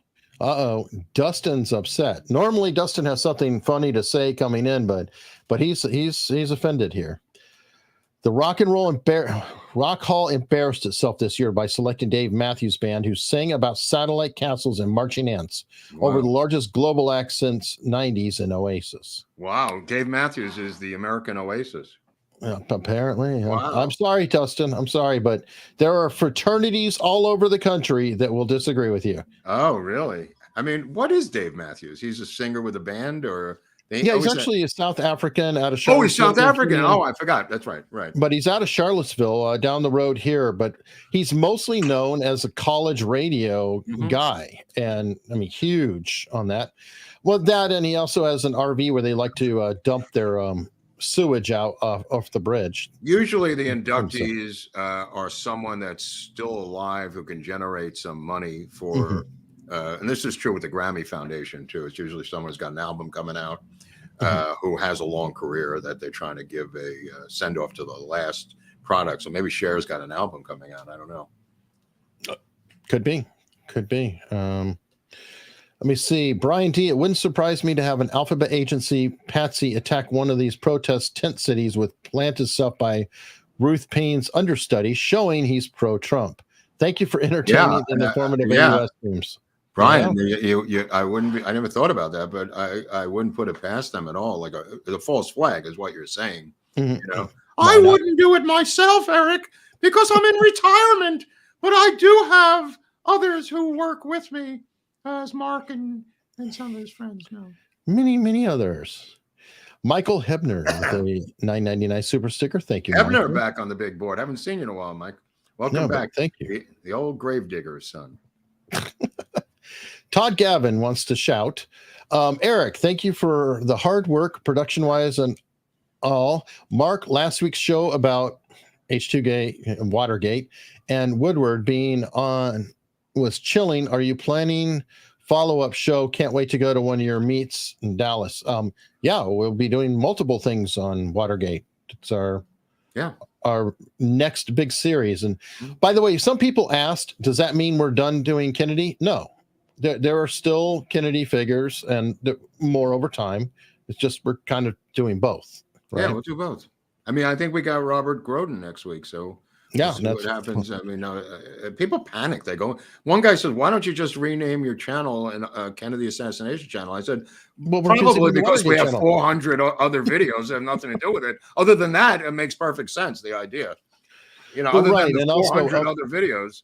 well, not only that, and every single Friday episode not being so Ridiculous idea. Ridiculous idea. um I just want to give you got some more. Go ahead. I'm sorry. I didn't mean to interrupt you. no, that's fine. I mean, I want to interrupt the super chat so for a minute and talk go about ahead. our meetup Go up ahead. I'm in sorry. West Palm. Yeah. And I went ahead and put a QR code on here. So if you're sitting back, AI? Is that AI or that's QR? It could have been AI that generated the code, but anyway, it's just a code. I put it on the art. So if you're sitting back watching TV and you're like, look, I don't want to go get my whatever, you can take your phone, point it right at the screen, and this will take you to the site where you can find more information about the tickets. americasuntoldstories.com/events. Whoa. Does this work? Is this thing on? Yeah. Is this thing on? Yeah, go ahead and take your camera and try it. You can do it right here. I'll do it later. You're freaking me out. What? I'm freaking you out. It just point your camera at it in the camera app, and you'll see that it turns yellow, and there's a little link. You tap it, it goes to the page. Oh my God! I think it works. Of course it works. I'm so proud of himself. Of course it works. I don't know. I'm gonna have to look at this later. But you're saying I'm gonna be there with you, so it doesn't matter if it works for me. Yes, it matters if it works for Viva and his family. Yes, but I like to show boomers new technology. Now this boomer is like a little nervous about the whole technology thing. I try to steer away. But I did take your recommendation. I got the Shefflet Lewitt Bissell rug cleaner, and I did my rugs in the entire house. And man, does that work good. Yeah, it helps. Unbelievable, Eric. I mean, I did it slowly. I did the spray as directed. And then you can kind of dry it if you keep going over it without the spray. That's why you go really, really slow. So you suck it back up, and otherwise you're going to get mold and mildew because the water is going to stay down. If you go too fast, it'll. Right. No, dude, I'm shocked how good it was. Shocked. It was $140 for the unit, so great investment. Well, yeah, because you pay more than that having somebody do it for you. I know. That's what someone like yourself who would have been doing it back in the day. Well, yeah, I was a slave trying to sell a Kirby then, so I was free, cheap labor. Thank you for bringing back past traumas. I'm sorry you got PTSD. You've got a vacuum PTSD. I'm sorry. Yeah, oh my God, door knocking PTSD. But however, I don't have it about West Palm Beach, where we will have. Let me tell you something. They're going to have a buffet, apparently an incredible buffet for people who are interested in that buffet, which I am, at the place itself. It's going to be like in a ballroom, a very elegant ballroom in a hotel. So, I mean, we had a place in Youngstown that was in kind of like a pre-World War I nightclub or something. That was a little different, but this is also it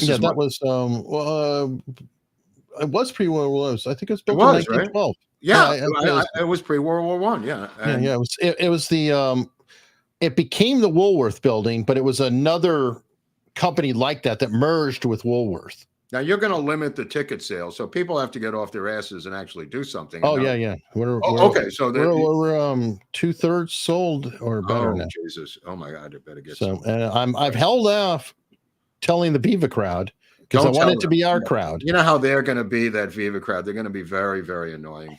But it's their man who's getting the award of the year. So I mean, they're going to want to see their own man get it. Mm-hmm.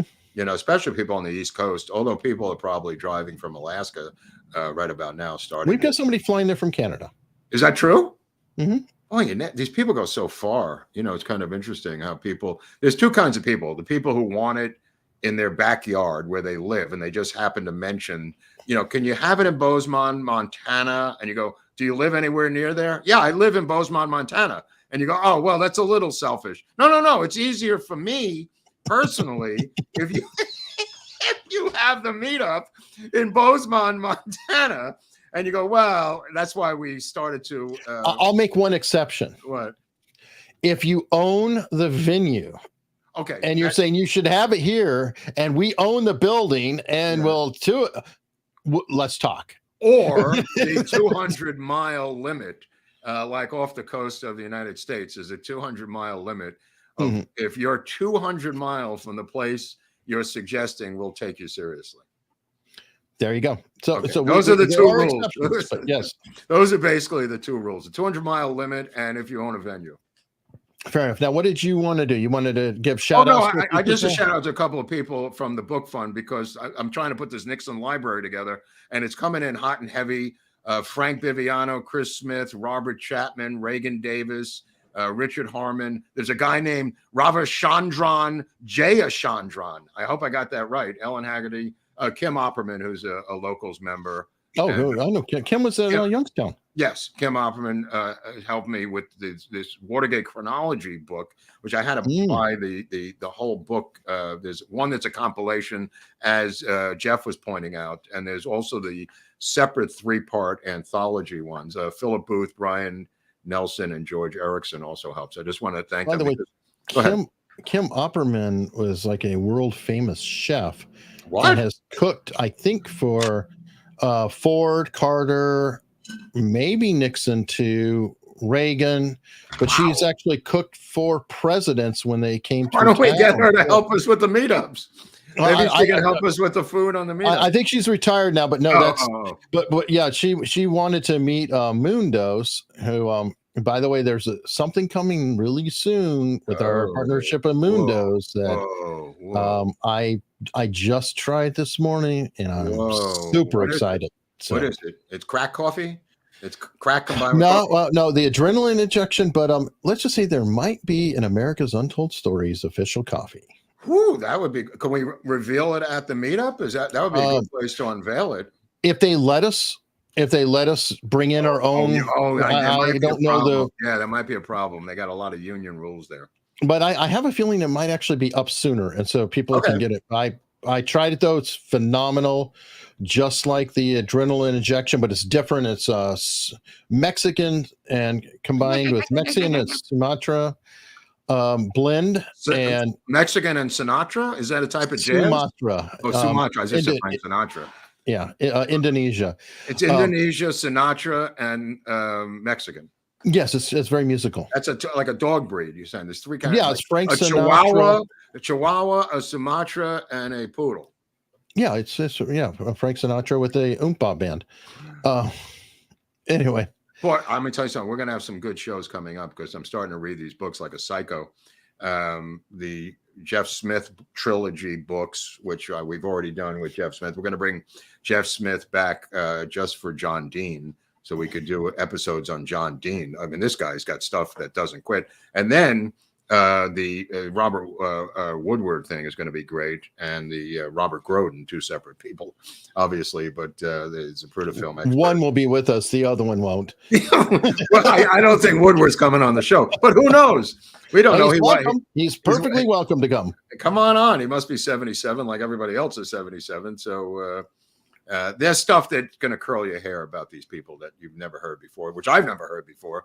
So it's staggering me. I know it's going to stagger you because I'm shocked at what I've learned. You saw a little sample of it with Jeff Shepard this week, and there's a lot more where that came from. And hopefully we'll make some Watergate cards and begin to build a library of books regarding Watergate, because there's a lot out there. Everybody's got a freaking memoir. I ordered the Judge Sirica memoir, Haldeman, Ehrlichman, Colson has a memoir, Nixon has 6. I mean, dude, it's like a Watergate library. And I've only specialized in JFK stuff in terms of book collections over the years. I mean, like everyone else, not everyone else, but I just thought it was a slam dunk, case closed thing with Nixon and Watergate. And once you begin to unravel it, just like we do with Chappaquiddick, you begin to peel this onion back, and holy crap, is there other layers to this thing? Yeah, and that's something that actually Tucker Carlson was saying, and I agree with on the Rogan, which we got copyright claimed, you bastards. Thank you, Joe Rogan. Thank you. Tip of the hat to Joe Rogan's people. He pointed out, and it's something very true. He said, there are certain narratives that you believe were slam dunk, like the Watergate, and as soon as you find out about it, you have to question everything. And you know what? They once they yell this stuff so loud, it turns out to be a bigger lie than when they quietly say it. You know what I mean? Once they start banging the table intellectually about anything, it turns out that they have to to keep people away. Like I remember when Obama kept saying, "Do not watch Fox News," and then he said, "Do not watch RT." I immediately went to RT. I immediately went to Fox, going, "What's the deal? What's going on? Why does he want me to see?" But other people just said, "Okay, thank you. Not going to watch RT. Not going to watch Fox News. Thank you." And then he took RT off of the cable systems. It used to be on the TV cable systems. That was stripped. And then Fox, I guess, is still barely, is surviving as a network, although nobody watches it any longer. Yeah, I don't know. Some more super chats real quick. Paul Henry, Bobby wins favorability poll, citing honesty as the reason. It could very well be. Again, traditionally speaking, and you could talk to Rich Barris about that, the high favorability of a candidate is someone who has not served in government before. So they don't have to split the baby. They don't have to do anything. They have a higher favorability than people who are veteran, just in general. They haven't been vetted. I mean, they could be politicians, and they're new. Like Sarah Palin came in hot, like 80% favorability rating, was at 20 by the end. Or anybody. It doesn't matter, left or right or left. Yeah, it doesn't matter. If you have not made tough decisions, you have 100% favorability, and it goes down the more decisions you make. RFK, he's got stuff against him because a lot of people hate him as a like his whole family. Like his whole, I'm sorry, like I said last week, I mean, if George W. Bush's entire family came out and denounced his candidacy, people would go, "What?"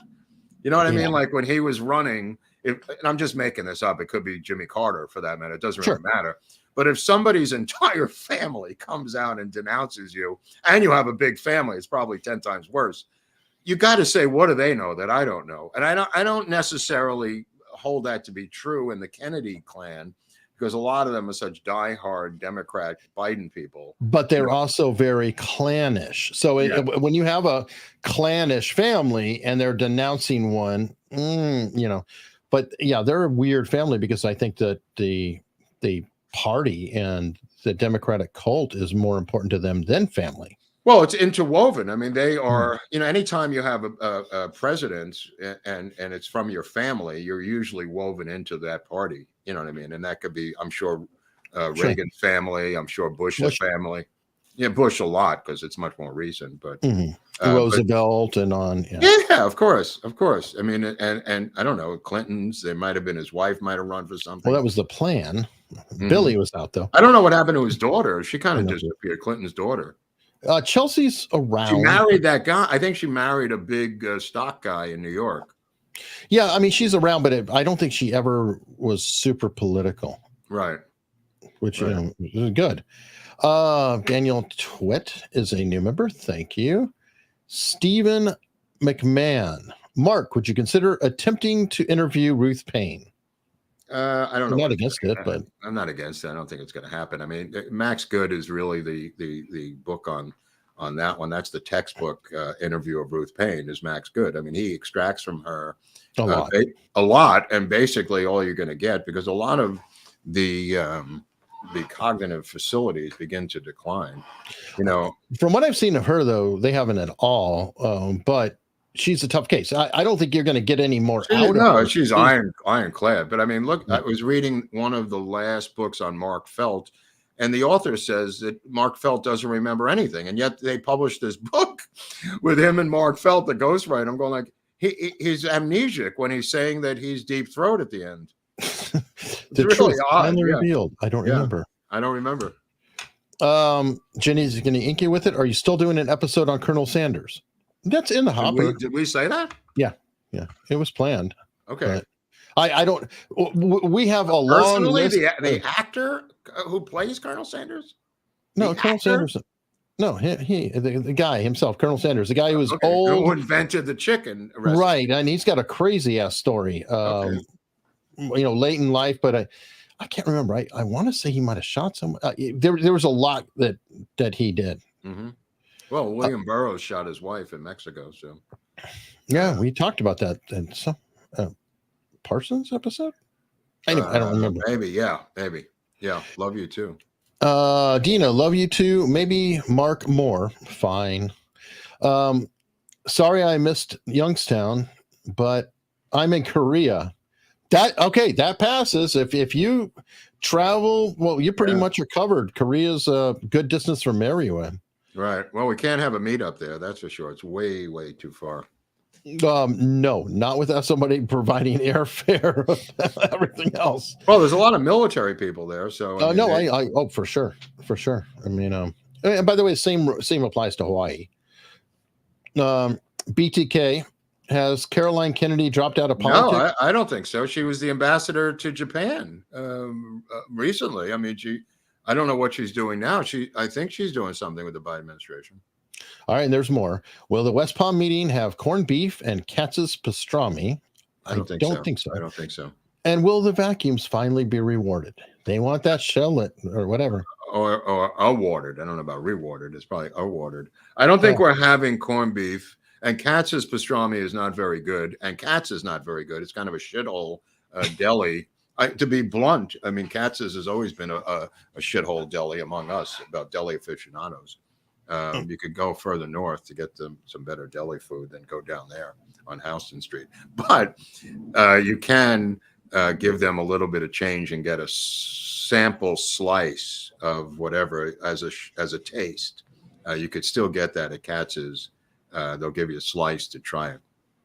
And Ratso abused it. Ratso kept going and getting more and more and more for free because that was Ratso until I think he was banned from Katz's.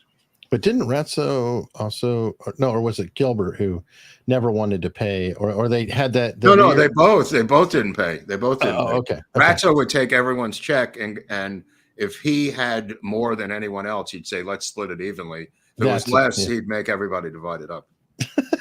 No, dude, it was insane how quickly he did it. It caught you off guard. Like he quickly did the math. Like he'd look at it. And it's so out of left field, you just kind of go along with it. Like, right, just go along. That's 20, 20, like 20, 20. Right, 20 each. Let's go. Oh, wow. Entry required. This New Yorker will not be driving. I guess it's from Sweden. He's from Sweden. Right. Sweden. It's entry required. Yeah. Remember, Mr. and Mrs. Well, you could come back. I mean, it's Florida. It's not like, I mean, it's a safe place. We want to go over. I want to go to Sweden too. Yeah. I mean, there's multiple places over there. And Behorn, Magnus Schoberg. Is this his wife or something? No, this is somebody else. What's going on with Sweden today? We have a Sweden contingent. I love Sweden. I really do. I love all. I'd love to go there. Yeah, I love all the Scandinavian countries. I love them. Summertime, preferably. But yeah. Yeah, you got that June period of time when it's lit all day and night, and it's just a great around as these people know near the end of June where it's just 24/7. Wow. Pasha will miss the Florida meetup. Just fax me my vacuum. You know, the Shefflet Lewitt Vacuum Cleaner Company does not fax vacuums, Pasha. We hand deliver them and demonstrate how they work at your own residence. But Eric will not be doing that. We are moving. Huntley used to do it, but now we have other people who do it. No, I have staff. I will have Oswald. What happened to his hands? They look kind of bleached out. Is he okay? What are you talking about? His arms look a little light. His arms are always light. Okay. It's just in the light. Oh, it's in the light, maybe. Yeah, he's starring for his moment. Mm-hmm. But we are going to follow Oswald over to Locals, where we have our after party. Again, it's free to be a member on Locals. And if you like it and everything else, you can choose to donate or whatever, but it's still worth it to be there.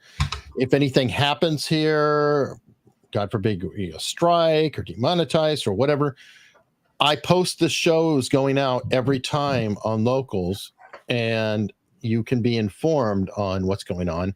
And there's a ton of stuff there. Like if you want to watch this without commercials for ads, it's on. Well, don't forget the JFK PDFs of these rare books. PDFs, but those are some are behind the paywall, some aren't though. I mix and match. There's a lot of PDFs that are available for everybody. I don't like to have something behind a paywall and just say, oh, you can only get stuff if it's a paywall. I like to have a lot. You can only get the Oswald stuff behind the payroll. That's correct. And there are things there, but there's also a lot that's free. So please consider being a member there, and hopefully you'll like it enough and you'll go a little bit further and become a paid supporter.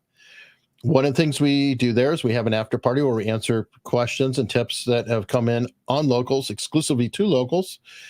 And you still can watch that for free, and hope to see you there. I just want to give a Okay. shout out to The Lives of Others, which is a great German film about the Stasi eavesdropping on artists in East Germany in the 80s. If you want to see something that has some relevance to today, and also the Synanon docuseries, and also Naked and Afraid, which is the greatest series ever made. Even over your Goofy Restaurant series? Which was the Goofy Restaurant series? It is the restaurant in your town. You got sucked into it by your friend, and The restaurant in my town. I'm trying to remember what you're talking about. it's a reality TV show. And it Oh, involves- Vanderpump Rules. There you Yeah, go. that's So- run out of gas. That's done because that's everybody knows there's because of the Tom Sandoval scandal. That's kind of run out of gas. They've created a spinoff called The Valley. It's not very good, but I've now switched completely to Naked and Afraid. Okay, so we could talk about being naked and afraid. Naked on and Locals. Afraid, my friends. See everybody over there momentarily.